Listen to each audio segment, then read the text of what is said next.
Hi everyone, welcoming the Two Wings community to the Mindfulness Journeys video series. I was invited to share my own journey to meditation and mindfulness. My name is Emily Gold.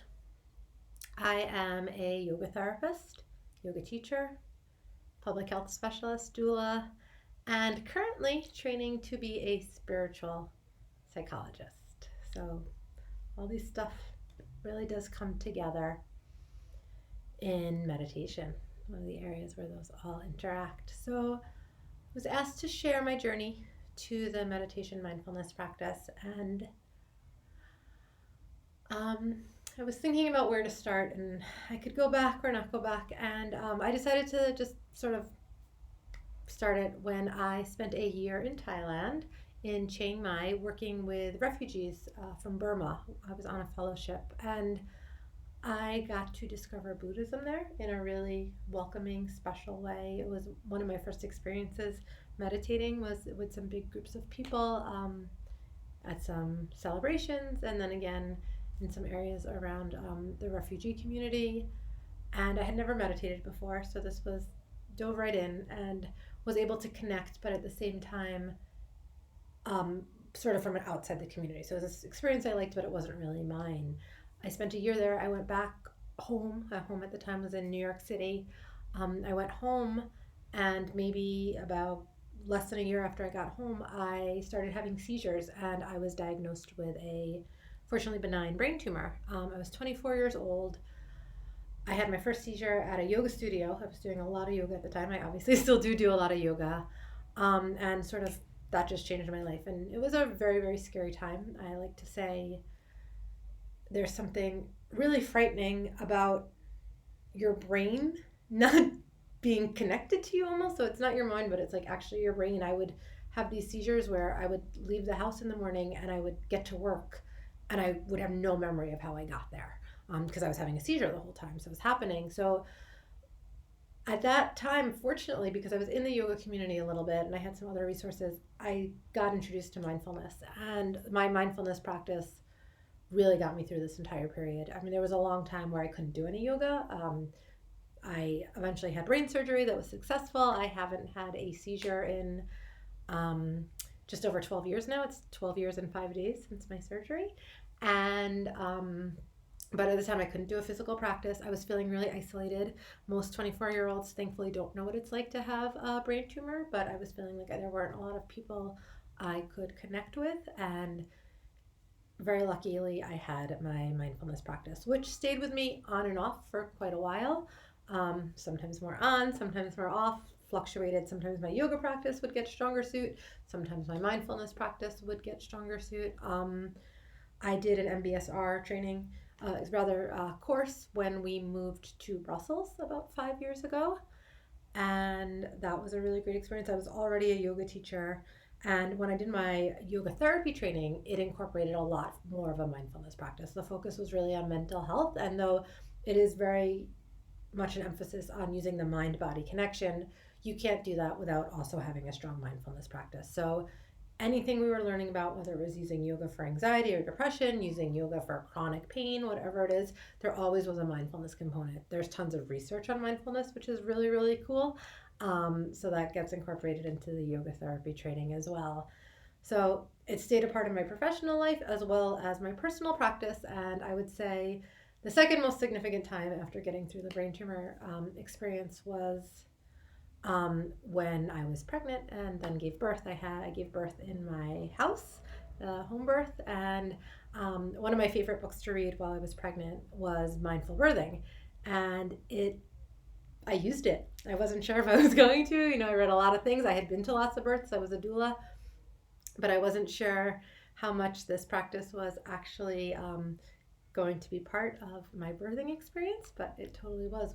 I did a lot of the breath work that was in there, a lot of the focusing on the contractions when I was in a contraction, and in between just focusing on that space and being able to be with this pain-free experience. If you've ever been through birth, maybe you know what I'm talking about. Otherwise, it's like, what is this woman talking about?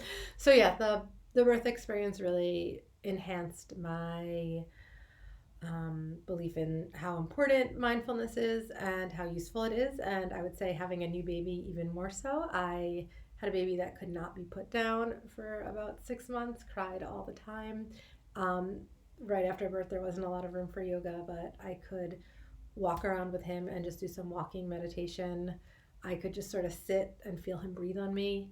So it just came back into my practice again. And since then, it's been up and down. More recently, it has been a more regular practice.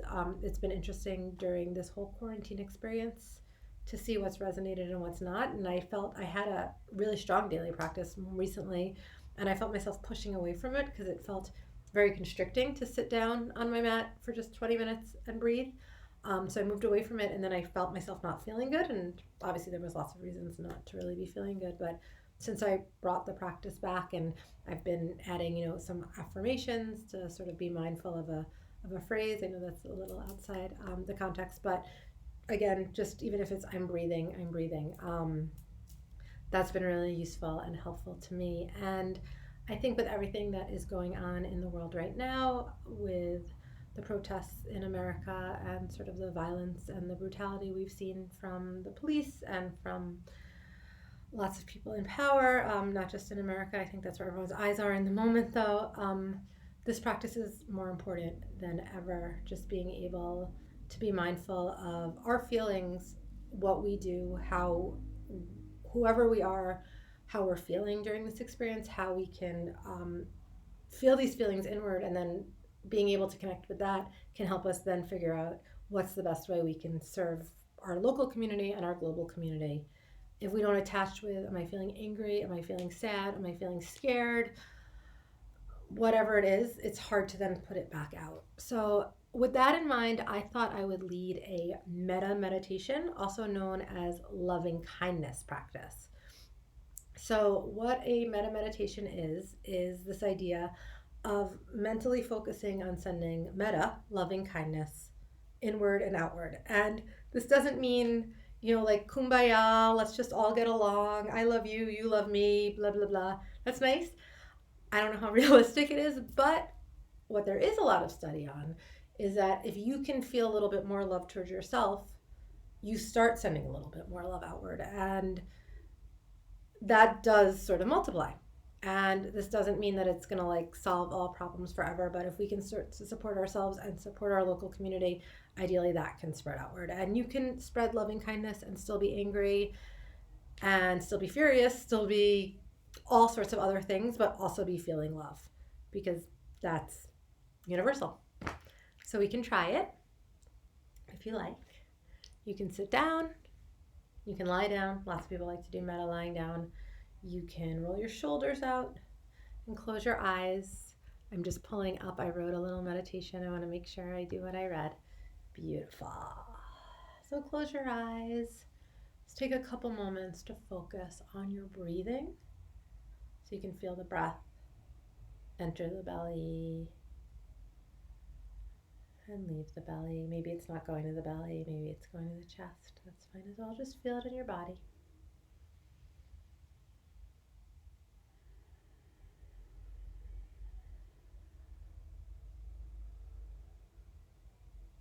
And bring your awareness to yourself. You. All of you. And I'll say these phrases and you can repeat them silently to yourself or just feel them. Wishing for yourself. You. May I be safe and healthy. May I be peaceful and at ease. May I be supported by love and kindness.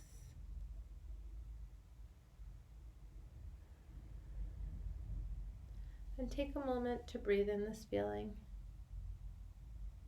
truly sending love and kindness, safety and ease to yourself.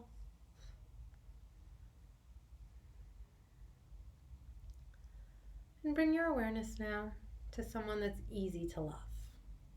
A child or a spouse, a pet, a good friend, and wishing for them. May you be safe and healthy.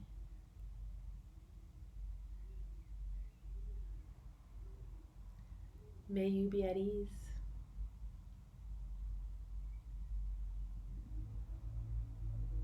May you be supported by love and kindness.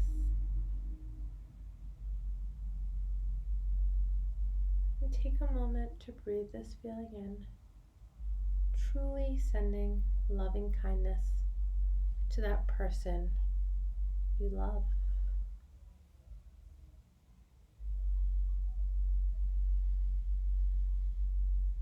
Thinking of someone that you know, but maybe you don't really interact with them, but you see them a lot, a bus driver, someone that works at a store. Wishing for them.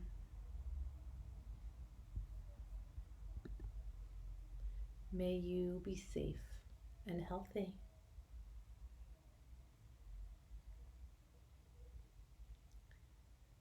May you be at ease.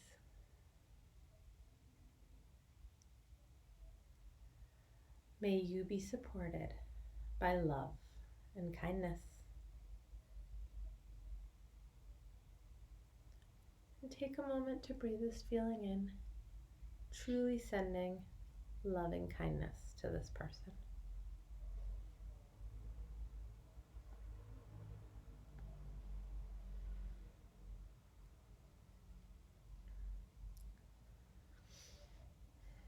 And think of someone you have a more difficult relationship with. Doesn't have to be the most difficult, but maybe someone you don't see eye to eye with. Knowing that they too have their challenges. They might need to have their heart opened. See if you can hold them in your awareness. If it gets too difficult, bring your awareness back to yourself. But otherwise, wishing for them. May you be safe and healthy. May you be at ease. May you be supported by love and kindness. Take a moment to breathe this feeling in, truly sending loving kindness to this person.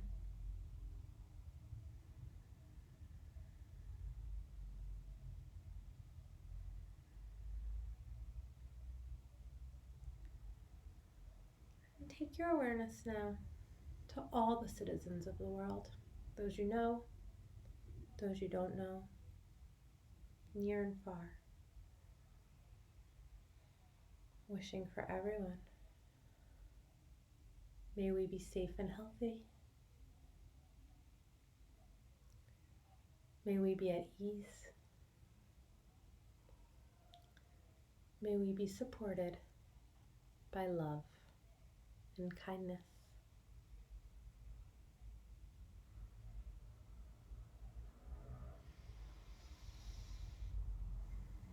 Taking a moment to breathe in these feelings, truly wishing them for all the world.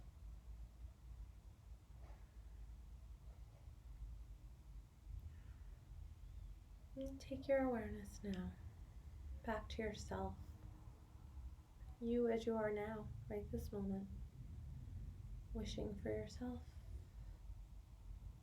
May I be safe and healthy.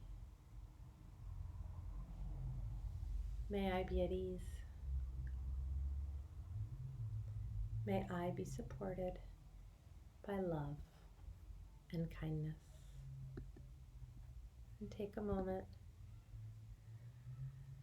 to breathe these feelings in one more time.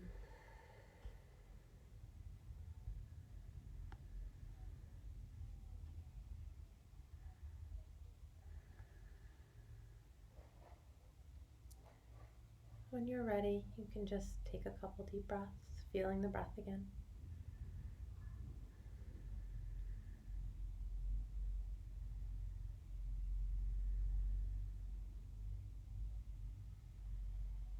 When the moment feels right, you can flutter the eyes open, take any movements, roll the shoulders, head from side to side. And I just want to thank the Two Wings community for listening to me and practicing with me today. There will be more videos like this posted soon. Thank you very much. Have a wonderful day.